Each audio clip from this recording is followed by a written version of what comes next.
Basheerbagh price club లో స్థానిక సంస్థల ఎన్నికల్లో బీసీల రిజర్వేషన్లను పెంచాలనే అంశంపై జాతీయ బీసీ సంక్షేమ సంఘం ఆధ్వర్యంలో నిర్వహించిన సమావేశంలో పాల్గొన్నారు రాజ్యసభ సభ్యుడు ఆర్ కృష్ణయ్య కాంగ్రెస్ ప్రభుత్వం ఎన్నికల మేనిఫెస్టోలో ఇచ్చిన హామీ మేరకు వెంటనే కులగణన చేపట్టాలి. కులగణన తర్వాతే స్థానిక సంస్థల ఎన్నికలు నిర్వహించాలి. పంచాయతీరాజ్ ఎన్నికల్లో బీసీల రిజర్వేషన్లు 20% నుండి 42% పెంచాలి. కులగణన చేపట్టడానికి న్యాయపరమైన అడ్డంకులేమీ లేవు. ప్రభుత్వం తలుచుకుంటే వారం లోపు కులగణన లెక్కించవచ్చు. ఉమ్మడి రాష్ట్రం నుండి నేటి వరకు ఒక్కసారి కూడా బీసీకి ముఖ్యమంత్రి అవకాశం రాలేదు. కనీసం సర్పంచ్లు అవ్వడానికి కూడా బీసీలకు అవకాశం ఇవ్వాలి. ఇండియా కూటమి బలంగా ఉంది. ఇక బీసీ బిల్లుపై పార్లమెంట్ లో ప్రైవేట్ బిల్లు పెడితే అన్ని పార్టీలను ఒప్పిస్తాం.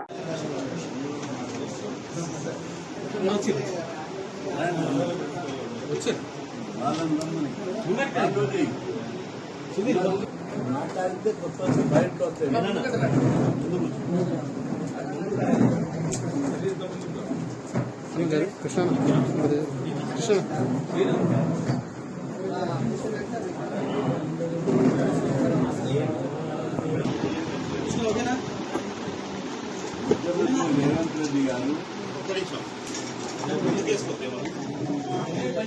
ముఖ్యమంత్రి రేవంత్ రెడ్డి ఎవరు కూడా రాష్ట్రంలో బీసీ ప్రయోజనాలను తాకట్టు పెట్టడానికి సిద్ధంగా లేరని కూడా నేను హెచ్చరిస్తున్నా.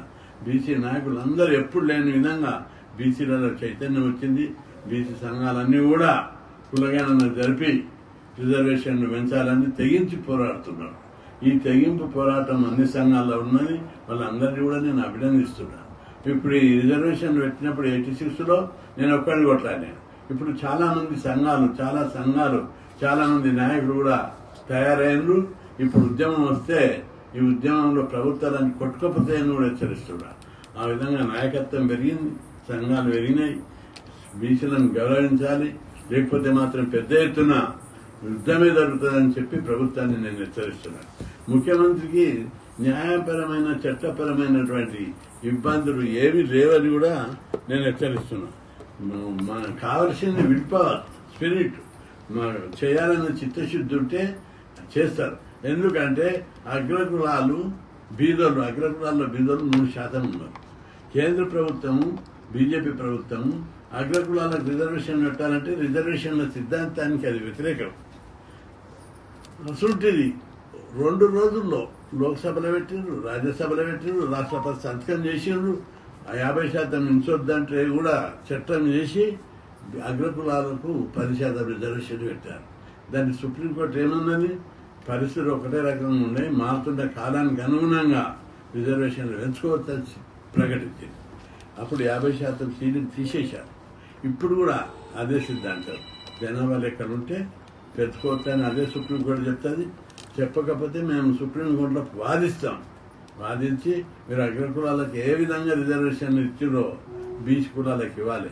అదే వీళ్ళు ముఖ్యమంత్రులు తెలంగాణ కానీ ఉమ్మడి ఆంధ్రప్రదేశ్ వచ్చిన నుంచి ఒక్కసారి కూడా బీసీలకు ముఖ్యమంత్రి పదవి రాలేదు, మంత్రి పదవులు లేవు, చైర్మన్లు లేవు.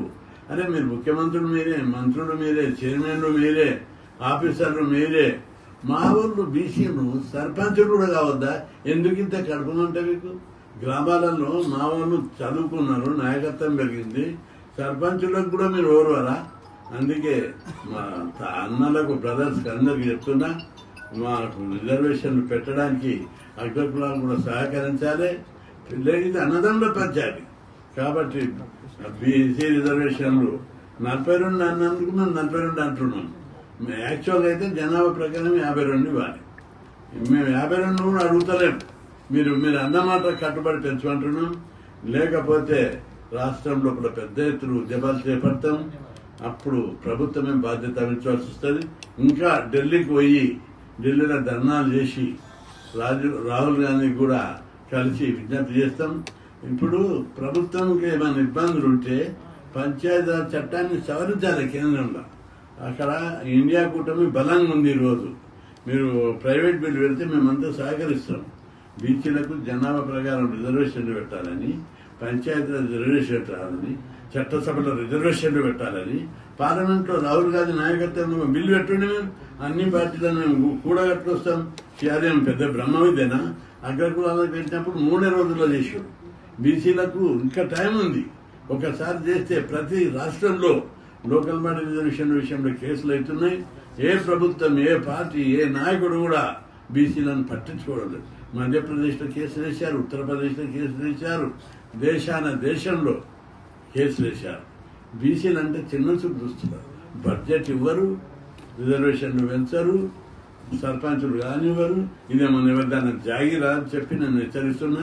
బీసీలు అందరూ తినుకుంటా ఊళ్ళల్లో వండుకోవద్దు. బాధ చెట్టు కింద చావుళ్ళల్లో బండల మీద ముచ్చట్లు పెట్టుడు కాదు. అందరు కూడా తెగింపి బయటికి వచ్చి ఉద్యమాలు చేపట్టాలని చెప్పి నేను హెచ్చరిస్తున్నా. లేకపోతే రాష్ట్రంలో మండల్ కమిషన్ అప్పుడు, తెలంగాణ అప్పుడు ఎట్లయితే ఉద్యమాలు జరిగినా ఇప్పుడు కూడా అట్లే జరుగుతాయని హెచ్చరిస్తున్నా. గ్రామ పంచాయతీ ఎన్నికలపై ఒక విధానాన్ని స్పష్టంగా ప్రకటించడం లేదు. ఒక రోజు బీసీ కమిషన్ ఇచ్చే రిపోర్ట్ ప్రకారం అంటాడు, మేము కులగణన చేసి జనాభా ప్రకారం రిజర్వేషన్లు పెంచాలని అడుగుతున్నాం. వాళ్ళు కూడా ఎన్నో సందర్భాల్లో అన్నారు.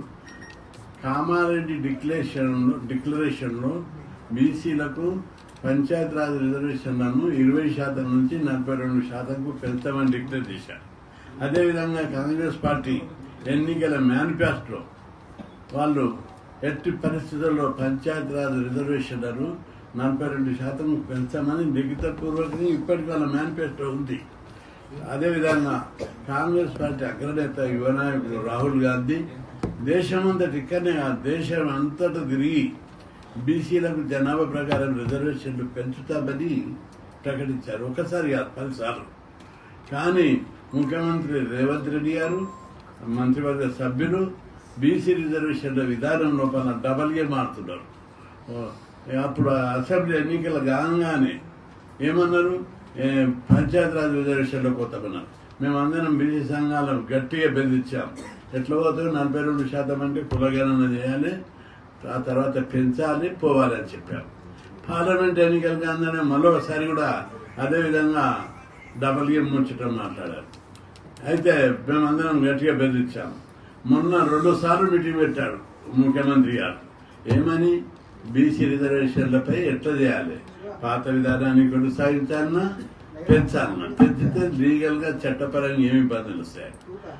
వాళ్ళు ఎన్నికల మేనిఫెస్టో పెట్టినో తెలియదా, పెంచితే న్యాయపరమైన చట్టపరమైన నిబంధనలు ఏముంటాయని అన్నీ తెలుసు.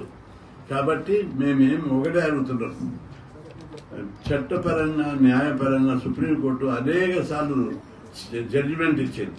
జనాభా లెక్కలు తీసి జనాభా ప్రకారం బీసీ రిజర్వేషన్లు వేస్తే అభ్యంతరం లేదు అని ఉత్తరప్రదేశ్ కేసులో అనేక కేసులలో చెప్పారు. కాబట్టి కులగణననే ముఖ్యం. ఇప్పుడు కులగణన వెంటనే చేపట్టి రాజకీయ రిజర్వేషన్లను లోకల్ బాడీ లోపల పెంచాలని మేము డిమాండ్ చేస్తున్నాం. పెంచకపోతే రాష్ట్రంలో యుద్ధమే జరుగుతుందని కూడా హెచ్చరిస్తున్నాం. ఏమి ఒక ప్రభుత్వం ముఖ్యమా, 2 కోట్ల మంది బీసీలు ముఖ్యమా అని నేను అడుగుతున్నా. 2 కోట్ల మంది బీసీలతో పెట్టుకుంటే ఎవరైనా నిలవగలుగుతారా అని కూడా హెచ్చరిస్తున్నారు. కాబట్టి ఈరోజు 42% పెంచితే ఎలాంటి చట్టపరమైన న్యాయపరమైన ఇష్యూలు రావని కూడా ప్రభుత్వానికి మేము సూచిస్తున్నాం.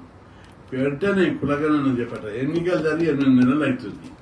ఈ 8 నెలల మీకు 15 రోజులు చాలు కులగణన చేయడానికి. ముఖ్యమంత్రి గతంలో ఉన్నటువంటి కేసీఆర్ సమగ్ర కులగణన, సమగ్ర జనగణన చేసి సర్వే చేసినప్పుడు 1 రోజులో జరిపాడు. 2 రోజులు గ్రౌండ్ ఎక్సర్సైజ్ చేశాడు. ఇప్పుడు కూడా ప్రభుత్వానికి చిత్తశుద్ధి ఉంటే వెంటనే 8 రోజుల్లో జరుగుతుంది. చేత కాకపోతే మేము మాకు అప్పచెప్పుడు మేము చేసి చూపెడతాం. కాబట్టి టీచర్లు ఉన్నారు, ప్రభుత్వ సిబ్బంది ఉంది, మిషనరీ ఉంది, బడ్జెట్ ఉంది. ఏం కుంటి సాకులు లెక్కకుండా వెంటనే రిజర్వేషన్లు పెంచడానికి చర్యలు తీసుకోవాలని ప్రభుత్వాన్ని హెచ్చరిస్తున్నాం. అందరు బీసీ సంఘాలు, బీసీ నాయకులు, కాంగ్రెస్ పార్టీ ఉన్నటువంటి బీసీ నాయకులు కూడా మీరు ఉత్సవ విగ్రహాల కూడా ప్రభుత్వం మీద ఒత్తిడి తీసుకురావాలి, తెచ్చి కులగణన జరిపి రిజర్వేషన్లు పెంచాలి. పార్టీ జెండా మోసుకుంటా, బీసీ నాయకుడు కాంగ్రెస్ పార్టీలో జెండా మోసుకుంటా, జిందాబాద్ కొట్టుకుంటా, లాఠీలు మోసుకుంటున్నాడు కాదు. బీసీ ప్రయోజనం